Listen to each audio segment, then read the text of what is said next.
Dear Dad, I've been meaning to write you this letter for a long time, but it's only now in this time where I find myself feeling more isolated and more alone than I've ever been in my life that I've decided to do so. I guess it's partially because you were always fond of practicing the lost art of letter writing with me, which I never really understood until now. And also because whenever I felt this way before in my life, you were always the one to make me feel reassured, comforted, and that I was never truly alone. And even though you're gone now, you're still the only one who I feel would truly understand. The truth is, you left this world so quickly and so suddenly that I never got to tell you all the things that I meant to say. And there were so many things. I'm still not sure what I believe in when it comes to death or the afterlife or anything like that. But I guess I'd like to believe that you are still out there in some form or another. And if you are, I can't help but wonder what you'd think of all this madness that's currently going on in the world. I know that if you were here, you'd be doing what you always did, and that's trying to make sure that everyone else was all right. You'd be constantly trying to calm and reassure Mom and I as we spiraled into our usual craziness. You'd be making us laugh with your stupid jokes and songs and make us feel more at ease about everything with your unparalleled sense of logic, reason, and ability to see past panic and emotion and into the truth and facts of matters. You'd be checking on all our friends and neighbors and relatives on a daily basis to see how they were and ask if they needed anything. You'd volunteer to help them with anything they might need, like grocery runs, rides to work or medical appointments, or chores around the house and yard. You'd probably pay special attention to those who work in the healthcare field, like Patty McInerney or Dana Hovern, and see if there was anything you could help them with, even if it was just to call and say, "Hi, how are you?" And maybe make them laugh for a few minutes. You'd be calling the church, of course, to see if there was anything they were doing that you could help with.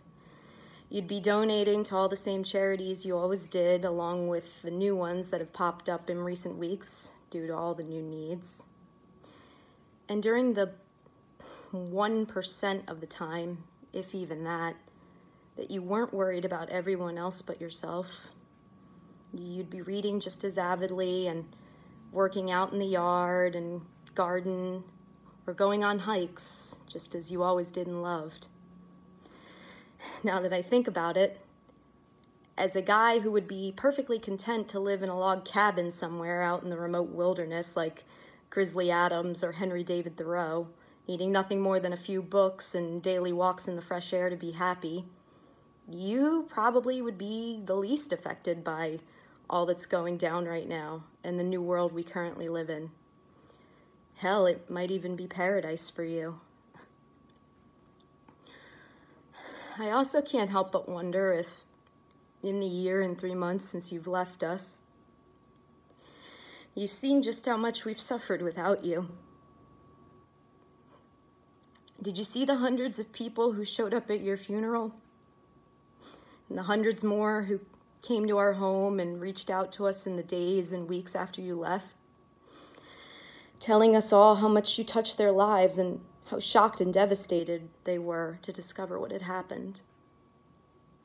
Did you see how Ben got on the very next flight back from Japan the day after having arrived there when he first heard the news?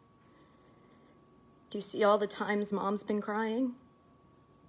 How broken and lonely she is? Especially now, all on her own in that same home that we all lived in as a family for 30 years. Do you see how alone she still feels? Even among all of your old friends who love you both dearly and have been there for her every step of this difficult journey. Because the one person she needs the most isn't there. Have you seen all the nights that I've cried or gone to sleep, half hoping that I would never wake up again? Or the mornings where I couldn't even get out of bed? Have you heard the times I've been so angry that I cursed both you and whatever God might be out there for doing this to me and our family, and for letting you leave me? Did you see how much I hated the doctors who couldn't save you, even though I knew it wasn't their fault?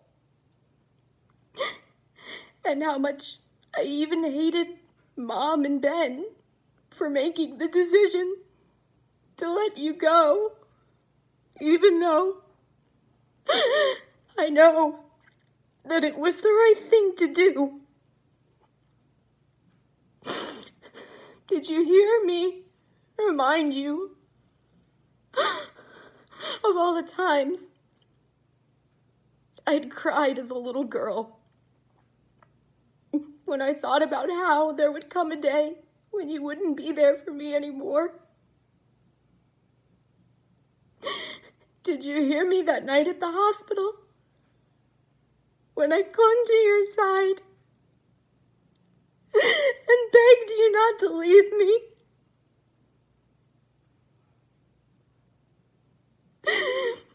Do you remember how you had comforted me when I used to worry about this as a kid by promising me that you would be around for a long time, long enough to see me get married and have children, long enough to grow old with Mom?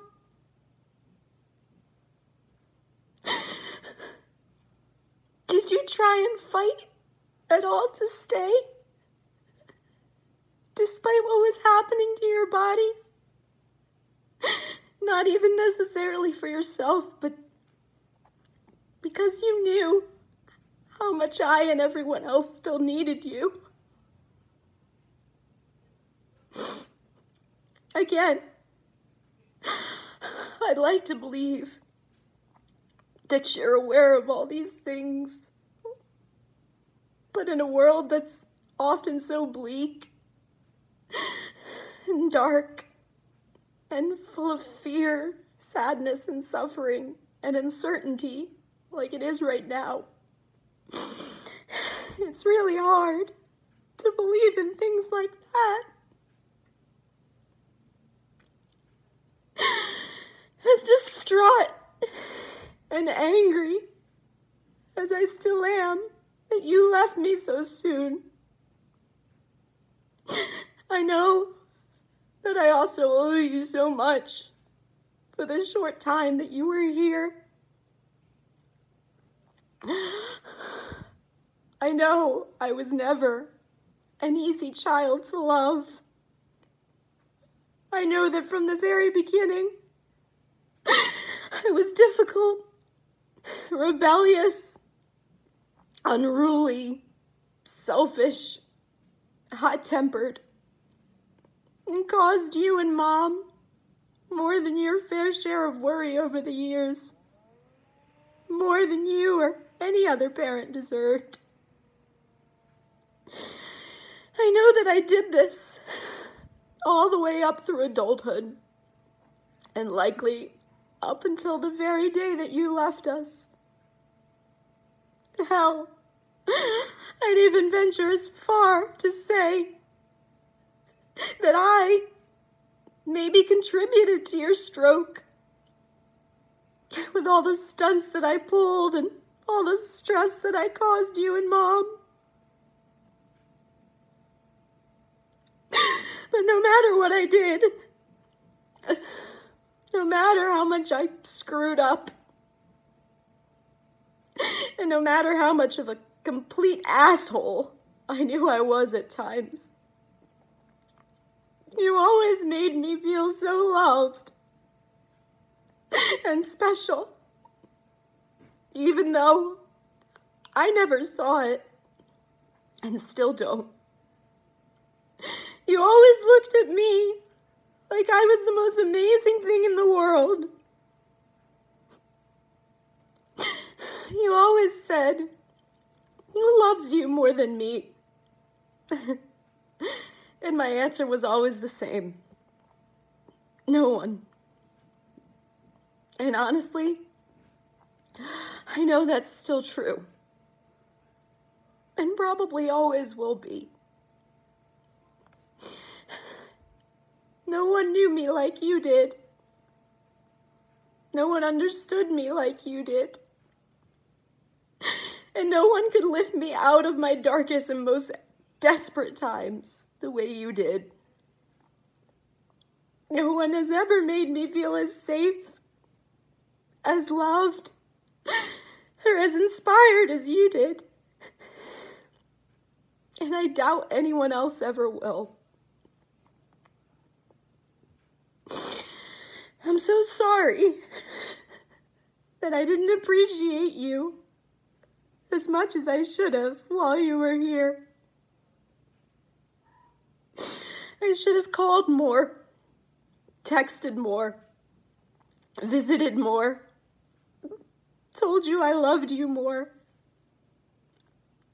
I should have borrowed less money, argued with you less, complained to you less. When I was a kid, I should have helped around the house more, appreciated when you helped me with my homework and studying, gone to church with you more often, thanked you for all those lessons and activities that you paid for and took me to all of my life. I should have whined less, asked for less, let you go to bed earlier, or just let you have more time to yourself in general without demanding your attention all the time. I know this all doesn't mean much now, and I know that it's only when it's too late that we realize things like this, what we have. But I would give up everything that I ever thought had any value if it meant I could spend just one more minute with you. Just like I used to say at night as a child. And I'd get nightmares, and you'd come and stay with me, no matter how tired you were, until I fell asleep. And if you ever got up before I was asleep, then I'd beg you for just one more minute to stay. You always said yes.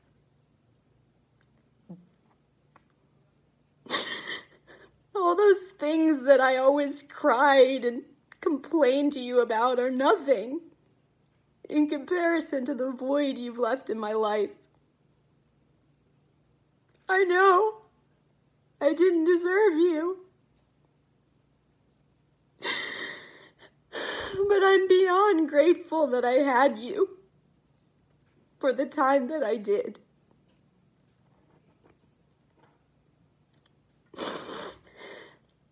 Not a day goes by where I don't miss everything about you.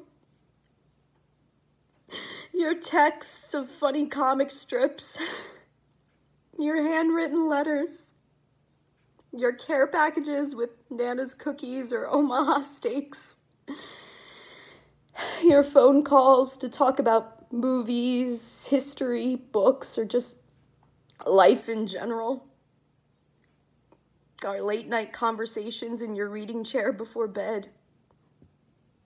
And the back scratches I always would guilt you into giving me. Even your silly songs and stupid jokes. Or the teasing grabs at my nose ring. I'm pretty sure even Mom misses you smacking her on the ass, even though she always hated it while you were alive. I've never felt as utterly alone as I have since the night you left.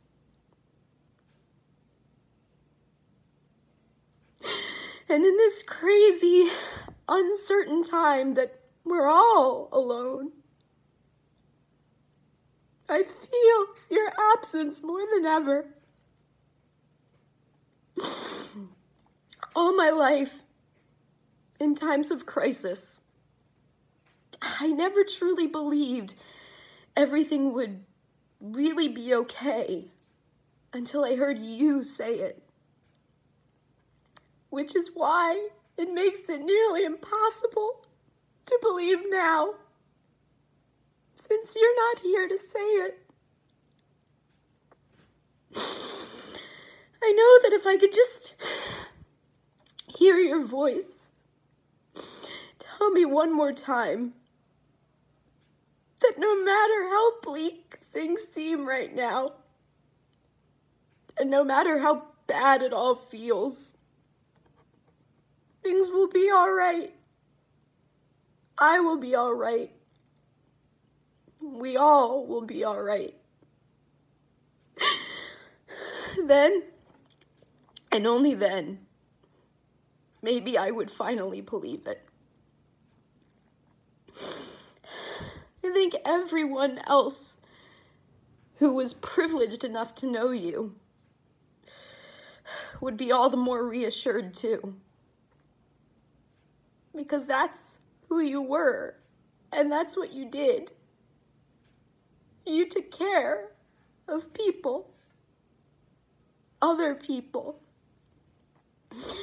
family, friends, neighbors, perfect strangers, and even those that the rest of society thought of as lesser or undeserving.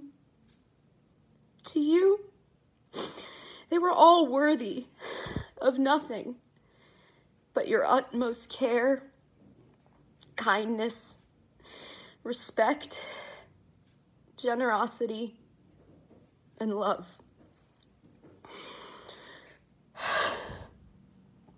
I still remember what I believe to be one of the most important things you ever said to me when I was a kid. We had just come back from church, and I was asking you about religion in general, and if you bought into the whole Christianity thing, and the idea that we all had to do everything that the Bible said if we really wanted to get into heaven or be considered good people. You told me that there was really only one real truth that you believed in, and that it applied to all people of all religions, Christian or not.